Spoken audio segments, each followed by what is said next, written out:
ఇక్కడ పెరిగిన పిల్ల అక్కడ కడుతుంది. ఏమిటో అక్కడ బంధుత్వాలు కొత్తగా తెలుసుకుంటుంది. తెలుసుకుని అందరూ నా వాళ్లే, నా మరిది, నా తోడికోడలు, మా పినమామగారు, మా పెదమామగారు. ఎంత అల్లుకుపోతుందో! పురుషుడు అలా అల్లుకోలేడు, బంధువుల ఇంటికి వెళ్ళినా అలా కలిసిపోలేడు. ఆడపిల్ల ఎంత తేలికగా, ఏదో బాతు నీళ్లలో వదిలేస్తే ఈ దేశినంత తేలికగా అత్తవారింట్లో ఉంచేసుకుంటుంది. అలా ఉంచేసుకుని ఆమె పడే బాధల్లా ఒక్కటే, నేనంత ప్రేమగా చూస్తాను వాళ్ళని, నన్ను అలా ఎందుకు చూడరు అంటుంది. ఎంత బేలతనం నిజంగా ఆడపిల్లది అనిపిస్తుంది. అదే ఎంత ఐశ్వర్యం ఉన్న ఇంటిని మెట్టనివ్వండి, ఇది నాది అని చెప్పడానికి అధికారం పొందింది. పుట్టిల్లు అంత ఐశ్వర్యవంతమైన ఇల్లు కాదు, కానీ అన్నదమ్ముడు ఏదో శుభకార్యం చేసుకుంటున్నాడంటే నెలలు నెలలు కష్టపడి ఉండిపోతుంది ఆ అన్నదమ్ముడి కోసం. ఎంత ప్రేమో పుట్టినిల్లంటే, తోబుట్టువులంటే.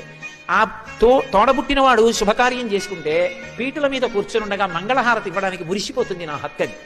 పీటల మీద కూర్చుంటే ఏమిటో వెనకాతల కూర్చుని ఆ బుగ్గను చొక్క పెట్టి, ఆ జుట్టు సరిచేసి, ఆ పంచె సరిచేసి, ఏమిటో అది తనకి జన్మలో పొందిన గొప్ప అనుగ్రహం అనుకుంటుంది, ఈశ్వరుడు ఇచ్చిన భాగ్యం అనుకుంటుంది.